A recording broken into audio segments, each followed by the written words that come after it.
नमस्कार, मैं हूं बालकृष्ण थरेजा। आप देख रहे हैं डेली लाइव। आइए शुरुआत करते हैं आज के मुख्य समाचारों की। सद्भावना दिवस के रूप में मनाई गई पूर्व प्रधानमंत्री राजीव गांधी की जयंती। टाउन जंक्शन में कांग्रेस कार्यकर्ताओं ने अर्पित किए श्रद्धासुमन। श्रद्धापूर्वक मनाया गया मुहर्रम का त्योहार। मुस्लिम धर्मावलंबियों ने दुआएं कर हजरत इमाम हुसैन को किया याद। रेलवे लाइन क्रॉस कर रहे अधेड़ की ट्रेन तले आने से मौत। टाउन में चुंगी नंबर 6 के नजदीक घटित हुआ हादसा। चक 1, 2, 3 ASM माइनर का नियम विरुद्ध निर्माण करवाने का आरोप। आनंदगढ़ माइनर एरिया के किसानों ने जिला कलेक्टर को सौंपा ज्ञापन। भारतीय जनता पार्टी ने बिश्नोई धर्मशाला में किया समय सेवक स्वास्थ्य कार्यकर्ता प्रशिक्षण कार्यशाला का आयोजन। और अब समाचार विस्तार से। शुक्रवार को पूर्व प्रधानमंत्री स्वर्गीय राजीव गांधी की 77वीं जयंती सद्भावना दिवस के रूप में मनाई गई। इस मौके पर कांग्रेस कार्यकर्ताओं ने टाउन एंड जंक्शन में स्वर्गीय राजीव गांधी को श्रद्धासुमन अर्पित किए। राजीव गांधी अमर रहे, राजीव गांधी अमर रहे, राजीव गांधी अमर रहे, राजीव गांधी अमर रहे। जिला कांग्रेस कमेटी की ओर से भारत रत्न राजीव गांधी की 77वीं जयंती के मौके पर शुक्रवार को टाउन के नेहरू मेमोरियल चिल्ड्रन स्कूल के बाल उद्यान में श्रद्धांजलि सभा का आयोजन किया गया। सभा को संबोधित करते हुए वक्ताओं ने कहा कि राजीव गांधी कभी आतंकवाद के आगे नहीं झुके और देश के लिए अपने प्राणों की परवाह न करते हुए अपना बलिदान दे दिया। राजीव गांधी के सम्मान में उनको श्रद्धांजलि देने के लिए आज इस कार्यक्रम का आयोजन किया गया। वक्ताओं ने कहा कि राजीव गांधी ने सूचना एवं प्रौद्योगिकी क्षेत्र में अभूतपूर्व कार्य करते हुए युवाओं को कैरियर बनाने का मौका दिया। इस मौके पर वक्ताओं ने राजीव गांधी के चित्र पर पुष्पांजलि अर्पित कर उन्हें श्रद्धासुमन अर्पित किए। कार्यक्रम में कांग्रेस कार्यकर्ताओं ने स्वर्गीय राजीव गांधी के दिखाए मार्ग पर चलने का संकल्प लिया। इसी प्रकार जंक्शन में विधायक चौधरी विनोद कुमार के निवास पर राजीव गांधी के चित्र पर पुष्पांजलि अर्पित कर उन्हें श्रद्धासुमन अर्पित किए गए। इस मौके पर बोलते हुए कांग्रेस नेता भूपेंद्र चौधरी ने कहा कि महात्मा गांधी के बाद अगर यदि कोई शांति दूत देश में हुआ है तो वह स्वर्गीय राजीव गांधी है। उन्होंने कहा कि आसाम में लंबे समय तक बोडो आंदोलन चला। राजीव गांधी ने अपनी सूझबूझ से युवाओं को बातचीत के जरिए बंदूक छोड़ने के लिए प्रेरित किया। उन्होंने कहा कि पंजाब में लंबे समय तक आतंकवाद का दौर चला। आतंकवाद के दौर को स्वर्गीय हरचंद सिंह लोंगोवाल के साथ मिलकर बुरे दिनों को समाप्त करने में राजीव गांधी का महत्वपूर्ण रोल रहा। भूपेंद्र चौधरी ने स्वर्गीय राजीव गांधी की नीतियों की प्रशंसा करते हुए कहा कि राजीव गांधी ने श्रीलंका में शांति सेना भेजकर श्रीलंका के लोगों को राहत प्रदान की थी। उन्होंने कहा कि राजीव गांधी ने जितने भी कार्य किए वह प्रशंसनीय है। कार्यक्रम में भूपेंद्र चौधरी के अलावा जिला प्रमुख कविता मेघवाल, गुरमीत सिंह चंदड़ा, इसाक खान सहित सैकड़ों कांग्रेस कार्यकर्ता मौजूद रहे। आज एक बहुत ही महान भारत रत्न राजीव गांधी जी की आज जयंती है। इस अवसर के ऊपर एक महान एक शख्सियत थी राजीव गांधी जी, मैंने याद कर शांति का दूत का महात्मा गांधी जी ने। तो बेटा महात्मा गांधी जी के बाद में अगर कोई शांति का अगर दूत कोई हुए है तो राजीव गांधी जी हुए हैं। वहाँ असम अकॉर्ड बोडो पीड़न असम में आतंकवादियों को एक आतंकवादी ग्रस्त स्टेट हुई तो बिग मामा बोडो आतंकवादियों बड़ा आतंक मचा रखे हो तो मारे नेताओं ने बुला के वहाँ से बातचीत करी, असम समस्या हल करने को प्रयास करो तो बोडो आंदोलन ने समाप्त करो। असम अकॉर्ड सही थे बिग मामा हरचंद सिंह जी लोंगोवाल सारे पंजाब के अंदर जी आतंकवाद हो बिना खत्म करना को विशेष महत्वपूर्ण भूमिका रही। हरचंद सिंह लोंगोवाल अकॉर्ड सही थे पंजाब की सपोर्ट था। और ये आई थी कि जूनियर रिचर्ड जयवर्धन श्रीलंका का प्राइम मिनिस्टर अभिनेट जयवर्धन ने बंगा सपोर्ट अकॉर्ड साइन करके Sri Lankan Indian peace keeping force Indian military भेजी श्रीलंका में सभी तमिल विद्रोहियाँ जो विद्रोह समाप्त करके बड़े शांति कायम करता है। तो बांग्ला जी का भी कदम है आप देखा तो हर जो स्टेप हो चाहे वो इंडिया के अंदर चाहे सारा साउथ ईस्ट एशिया में चाहे अपने पड़ोसी मुल्कों में बाकी शांति कायम करने की ताकि चेष्टा रही। आज राजीव गांधी की जयंती पर कांग्रेस पार्टी सब इकट्ठी हुई है और इनकी जयंती को याद करके रखा है। और कांग्रेस पार्टी के बहुत बड़ा नेता थे तो उनको आज नमन कर रहे हैं हम इकट्ठे होके। और सभी यहाँ पर पहुँचे हुए हैं कांग्रेस पार्टी के कार्यकर्ता हैं। इसमें हमारे भाई साहब भूपेंद्र जी के घर पर इकट्ठे हुए हैं तो इनको भी बहुत बहुत बधाई हो। उन्होंने आज सभी को इकट्ठा किया है, ये प्रोग्राम रखा है। आज राजीव गांधी जी की जयंती पर हनुमानगढ़ का एक एक कांग्रेस कार्यकर्ता उनको आज नमन करता है, उनको याद करता है। आज हम यहाँ सब एकत्रित हुए हैं उनकी जो अविस्मरणीय यादें लेकर हमने एक दूसरे से बांटी हैं। जो उन्होंने देश के लिए किया, पार्टी के लिए किया, वो एक बेमिसाल नेतृत्व थे, एक बेमिसाल पर्सनालिटी के धनी थे। जब वो प्राइम मिनिस्टर बने, इंडिया का नाम, हिंदुस्तान का नाम सारे विश्व में एक बड़े आदर से लिया जाता था और अभी भी है। पर उनके प्राइम मिनिस्टर बनने से एक बहुत ही मनोबल बढ़ा था देशवासियों का। और यह बड़ी विडंबना रही कि उनकी आयु अल्प आयु रही, पर उनके अल्प काल में भी जो उन्होंने काम किया, कंप्यूटर क्रांति वो लेके आए, सूचना क्रांति लेके आए, मोबाइल फ़ोन के लिए उन्होंने ब्रेकफास्ट टेलीविजन शुरू किया और जो पीस अकॉर्ड साइन किए, जो मैं समझता हूँ अगर महात्मा गांधी जी के बाद में अगर शांति के लिए किसी ने काम किया तो राजीव गांधी जी ने किया। उन्होंने असम अकॉर्ड, पंजाब अकॉर्ड और श्रीलंका में उस विद्रोहियों के साथ उनको विद्रोह खत्म करने के लिए वहाँ श्रीलंका में साइन शांति कायम करने के लिए IPKF भेजी। तो ये कुछ छोटे से कुछ बातें ही हैं जो मेरे को आज इस समय याद आ रही हैं, जो मैं कह रहा हूँ आपको। और मैं कहता हूँ सभी कार्यकर्ताओं को आह्वान करता हूँ कि आप सभी मजबूती से, सभी कांग्रेस जन मजबूती से एकत्रित रहें, राजीव गांधी के जो पद चिन्हों पर चलें और जो उन्होंने हमारे लिए मार्ग प्रशस्त किया है उन्नति का, तरक्की का, एक साइंटिफिक सोच का, उस तरह की सोच अपनाएं और संगठित रहे, पार्टी को मजबूत करें। यही उनको सच्ची श्रद्धांजलि होगी। स्वर्गीय राजीव गांधी जी की जयंती पर आज हम माननीय चौधरी बनारस जी MLA साहब के घर पर इकट्ठे हुए हैं और हम उनको श्रद्धासुमन अर्पण करते हैं। जब हमारे देश के अंदर 1984 के अंदर इंदिरा जी की अचानक मौत हो गई थी तो ऐसे लग रहा था कि हमारा भारत अब क्या करेगा, हमारा भारत में अंधेरा हो गया था। लेकिन राजीव गांधी जी जो कि राजनीति से बहुत दूर थे और उनको इतनी बड़ी जिम्मेवारी दी गई और उन्होंने इस जिम्मेवारी को इतनी बखूबी निभाया कि विश्व के अंदर हमारा भारत का नाम एक अग्रिम भारत के रूप में विकसित हुआ। उन्होंने चाहे कंप्यूटरीकरण हो, चाहे ये मोबाइल हो, चाहे युवा को आगे लाने के लिए उन्होंने जो पहले 21 वर्ष का वोट देने का अधिकार था उन्होंने 18 वर्ष किया। पंचायती राज को उन्होंने मजबूत किया ताकि गांव अगर मजबूत होंगे, क्योंकि हमारे देश की जनता 70% गाँवों में रहती है, अगर गांव मजबूत होंगे, पंचायत राज मजबूत होगा तो हमारा देश जल्दी मजबूत होगा। आज पूर्व प्रधानमंत्री श्री राजीव गांधी जी की जयंती पर जिला कांग्रेस कमेटी के द्वारा पुष्पांजलि अर्पित की गई और उनके चलाए हुए मार्ग पर चलने का संकल्प लिया। राजीव गांधी ने जो कंप्यूटर युग का शुरुआत की थी, जो जिस प्रकार 21वीं शताब्दी में भारत को लाने का काम किया था, वो सभी युवा लोग हैं उनको एक मार्गदर्शन, एक संदेश जो है इस मौके पे दिया है। आज उनकी पुण्य जन्म जयंती पर सबको उनको नमन करते हैं और सभी देशवासियों से ये आह्वान करते हैं कि उनके बताए हुए मार्गदर्शन पर चलकर 21वीं सदी भारत का निर्माण करें। अपने रिश्तेदारों को लेने जंक्शन बस स्टैंड में कार लेकर आए एक व्यक्ति से अज्ञात व्यक्ति ने प्रवेश शुल्क के नाम पर रुपए मांगे। रुपए नहीं देने की बात से नाराज होकर उक्त अज्ञात शख्स ने पत्थर फेंककर कार के शीशे तोड़ दिए। कार मालिक ने अज्ञात व्यक्ति पर हाथापाई व गाली गलौज करने का आरोप लगाते हुए जंक्शन थाना में परिवाद सौंपा है।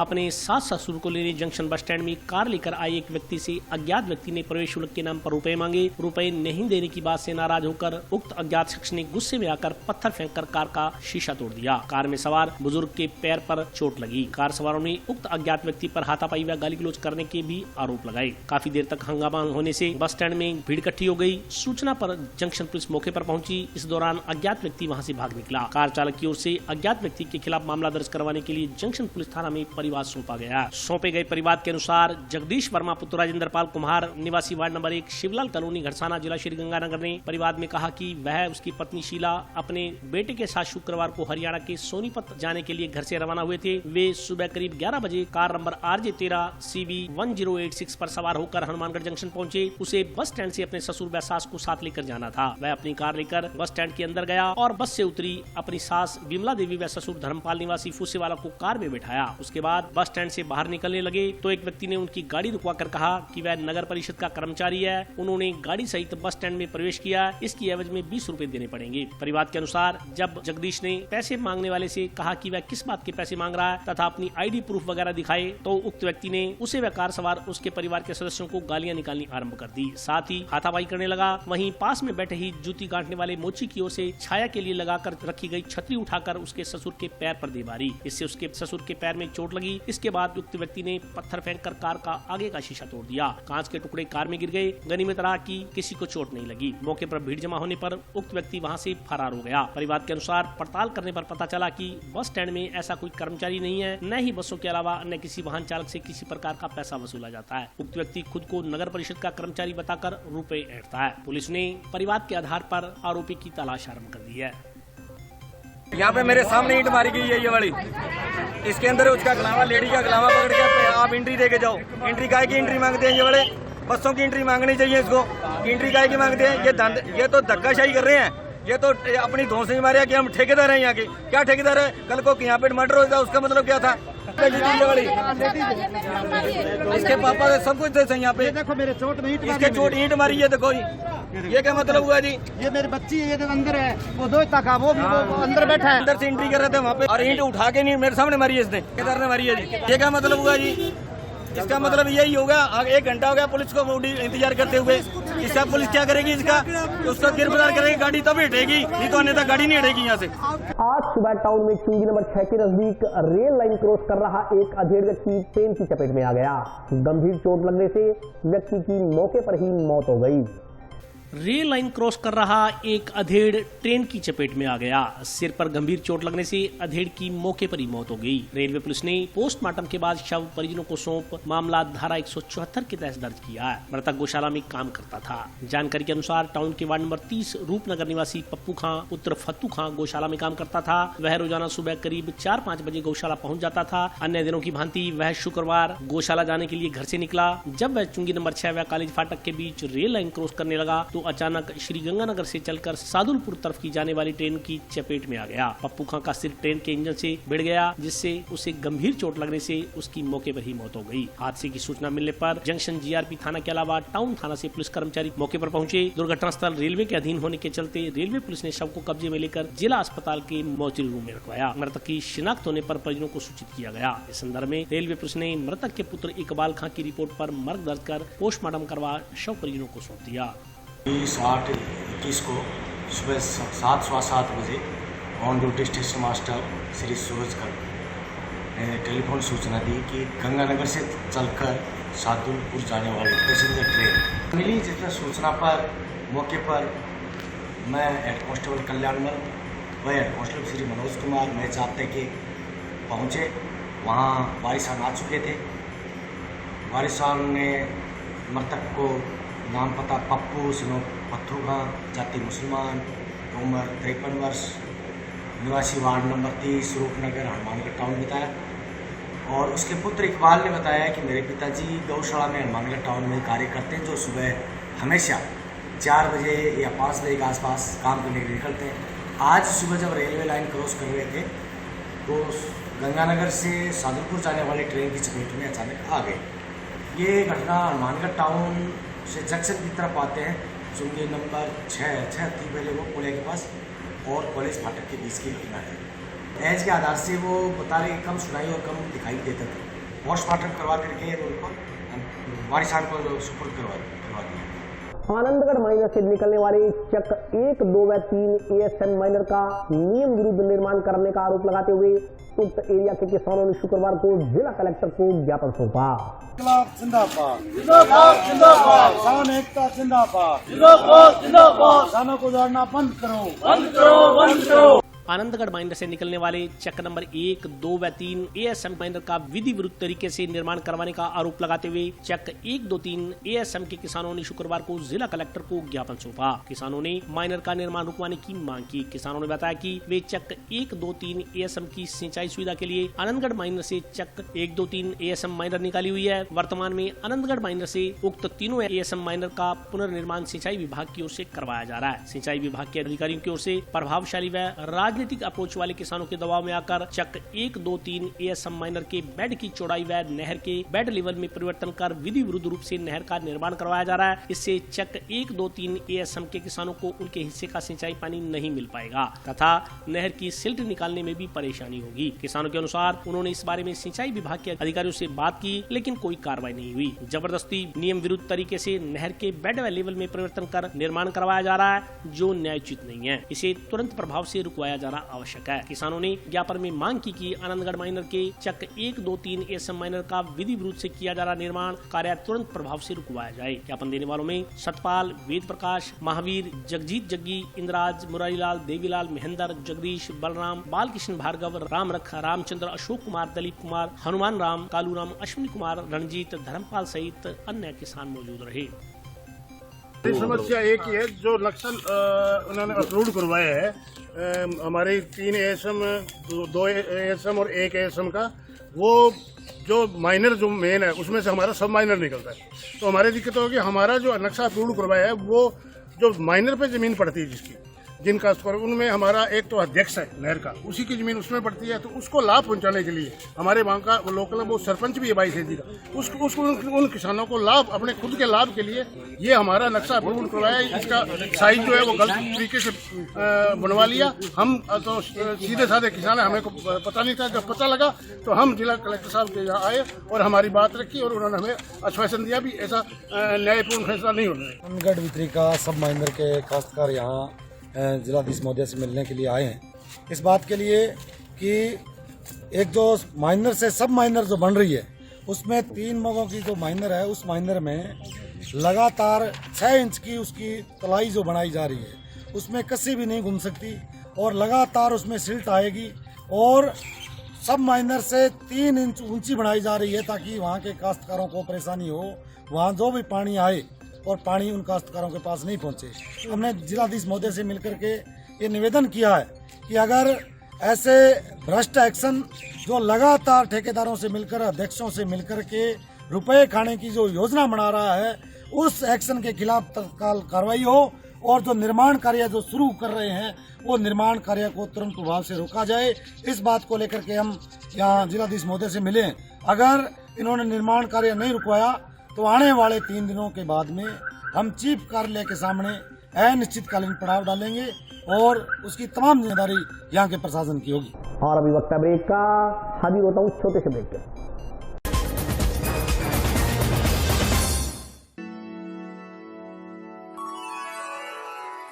यूं तो कई बार मुझे हंसते देखा है, पर ये हंसी कुछ और है। ये गहना मुझ पर जचता है, पर ये महज एक गहना नहीं, ये रूपरेखा है मेरे मन की, हंसती खिलखिलाती लहरों की, जो आतुर थी अब तक मुझ पर सजने को। इसलिए ये गहना ही मेरा सच्चा श्रृंगार है, श्रृंगार है, श्रृंगार है।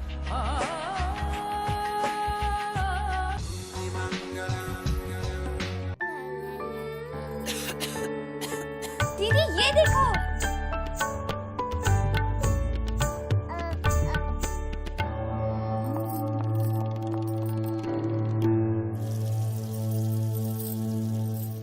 नोवेल कोरोना वायरस बीमारी को फैलने से रोका जा सकता है। खांसी और छींक के बाद और बच्चे को छूने से पहले अपने हाथों को साबुन से धोकर इसे फैलने से रोक सकते हैं। वो डॉक्टर साहब हैं? भाई साहब खांसी और बुखार था, सोचा चेक करवा लूं।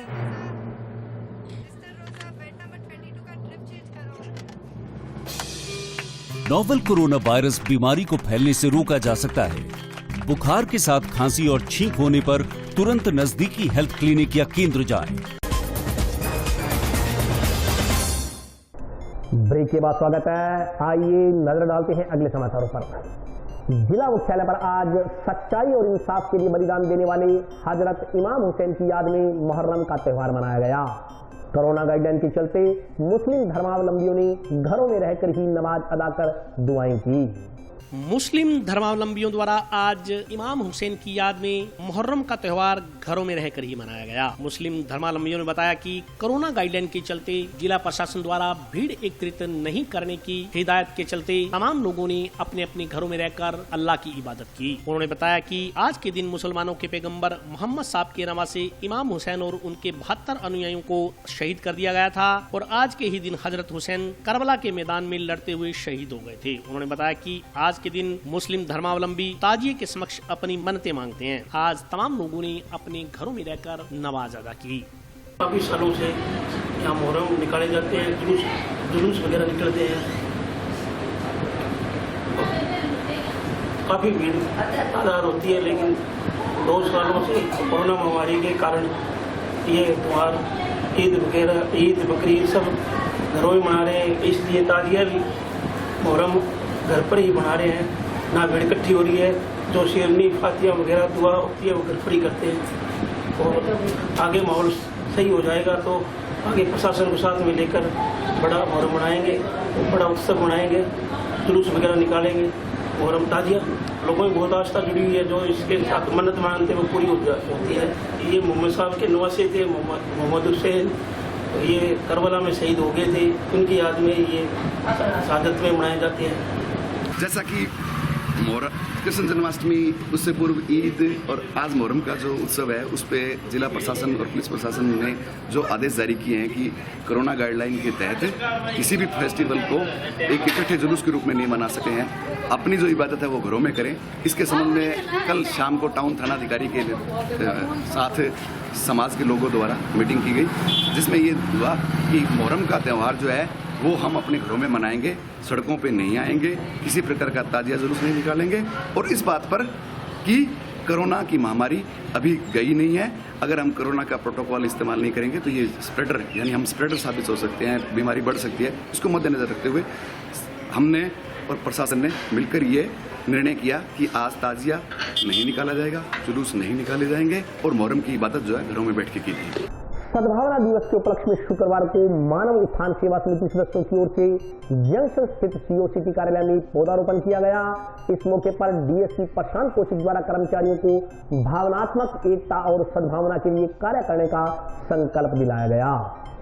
सद्भावना दिवस के उपलक्ष्य में शुक्रवार को मानव उत्थान सेवा समिति सदस्यों की ओर से जंक्शन स्थित सीओ सिटी कार्यालय में पौधारोपण किया गया। पौधारोपण कार्यक्रम की शुरुआत जिला पुलिस अधीक्षक श्रीमती प्रीति जैन व 4 वर्षीय बालिका उदिति ने नीम का पौधा लगाकर की। इस मौके पर वक्ताओं ने कहा कि पर्यावरण संरक्षण के लिए पौधारोपण अत्यंत आवश्यक है। आने वाली भावी पीढ़ी को स्वच्छ व प्राकृतिक ऑक्सीजन की उपलब्धता सुनिश्चित करने के लिए अपने जीवन काल में पौधारोपण अवश्य करना चाहिए। उन्होंने कहा कि पौधारोपण कर हम प्राकृतिक ऑक्सीजन की उपलब्धता सुनिश्चित कर सकते हैं। उन्होंने कहा कि पौधारोपण के लिए यह समय सबसे अनुकूल है, इसलिए समिति से प्रेरणा लेते हुए हमें अधिकाधिक पौधारोपण करना चाहिए। कार्यक्रम में नीम सहित विभिन्न प्रजातियों के लगभग 35 पौधे लगाते हुए सार संभाल का संकल्प लिया गया। इस मौके पर सुरेश कुमार, सुधीर पुनिया, संजय सिंह, लोकेश शर्मा, ऋषि भारद्वाज, विपिन शर्मा, संदीप कुकना, अशोक कुमार सहित अन्य लोग मौजूद रहे। इसी प्रकार गृह मंत्रालय के निर्देशानुसार भारत में संचार क्रांति के प्रणेता पूर्व प्रधानमंत्री राजीव गांधी की जन्म दिवस को सद्भावना दिवस के रूप में मनाया गया। जंक्शन स्थित सीओ कार्यालय में सीओ सिटी प्रशांत कौशिक ने कार्यालय स्टाफ को जाति, संप्रदाय, क्षेत्र, धर्म अथवा भाषा का भेदभाव किए बगैर समस्त भारतवासियों की भावनात्मक एकता और सद्भावना के लिए कार्य करते हुए हिंसा का सहारा लिए बिना सभी प्रकार के मतभेद बातचीत और संवैधानिक माध्यमों से सुलझाने की शपथ ग्रहण करवाई। इस दौरान कार्यालय स्टाफ मौजूद रहा। मैं जाति, संप्रदाय, क्षेत्र, धर्म अथवा भाषा का भेदभाव किए बिना सभी भारतवासियों की भावनात्मक एकता और सद्भावना के लिए कार्य करूंगा। मैं पुनः प्रतिज्ञा करता हूँ कि मैं हिंसा का सहारा लिए बिना सभी प्रकार के मतभेद बातचीत और संवैधानिक माध्यमों से सुलझाऊंगा। आज सद्भावना दिवस के उपलक्ष्य में व्रत कार्यालय हनुमानगढ़ में उपस्थित स्टाफ एवं आमजन मानव उत्थान सेवा समिति के सदस्यों को सद्भावना दिवस की शपथ दिलवाई गई और सभी से इस पर चलने के लिए आग्रह किया गया। सद्भावना दिवस के उपलक्ष्य में जिला पुलिस उप अधीक्षक कार्यालय परिसर के अंदर पौधारोपण किया गया जिसमें पौधारोपण की शुरुआत श्रीमती प्रीति जैन, पुलिस अधीक्षक हनुमानगढ़ व डिप्टी साहब व समिति सदस्य प्रेमचंद जी बंसल व लोकराज जी, संजय जी रावत, सुरेश कुमार जी मेला, उनके द्वारा सद्भावना दिवस के ऊपर पौधारोपण किया गया। अब तक लगभग हम 9400 या 10,000 के लगभग पौधे लगा चुके हैं। अब इस वर्ष लगभग हम 500 ट्री गार्ड नए लगा चुके हैं। 300 ट्री गार्ड और लगाने का लक्ष्य है, वो सितंबर माह तक पूरा कर लिया जाएगा। भारतीय जनता पार्टी द्वारा टाउन स्थित बिश्नोई धर्मशाला में समय सेवक स्वास्थ्य कार्यकर्ता प्रशिक्षण कार्यशाला का आयोजन किया गया। भारतीय जनता पार्टी द्वारा टाउन स्थित बिश्नोई धर्मशाला में समय सेवक स्वास्थ्य कार्यशाला का आयोजन किया। इस संदर्भ में जानकारी देते हुए भाजपा पदाधिकारियों ने बताया कि कोरोना की संभावित तीसरी लहर को देखते हुए भाजपा ने अपने सामाजिक सरोकारों के तहत आमजन को राहत पहुंचाने के लिए तैयारी आरंभ कर दी है। वक्ताओं ने कहा कि यदि कोरोना की तीसरी लहर का आमजन को सामना करना पड़ा तो भारतीय जनता पार्टी अपनी संपूर्ण तैयारी के साथ जन सेवा के लिए तैयार है। वक्ताओं ने कहा कि भारतीय जनता पार्टी प्रत्येक गाँव में एक पुरुष तथा एक महिला स्वास्थ्य कार्यकर्ता को इस काम के लिए प्रशिक्षित करेगी ताकि जरूरत पड़ने पर भाजपा कार्यकर्ता आमजन की सहायता कर सकें। कार्यशाला में जुगल किशोर गौड़, प्रदीप एरी सहित अन्य कार्यकर्ता मौजूद रहे। आपने अभी मंडल में जाकर के देहात मंडल में हर पंचायत में एक युवा और एक महिला कार्यकर्ता और वो ऐसा कार्यकर्ता हो जो प्रभावी हो, सभी तरह की जानकारी रखता हो और मान लो कि उसका इतना प्रभाव हो कि वो एम्बुलेंस की व्यवस्था करनी हो, ब्लड की व्यवस्था करनी हो या अन्य तरह की कोई व्यवस्था करनी होगी इसके लिए तो वो कर सके।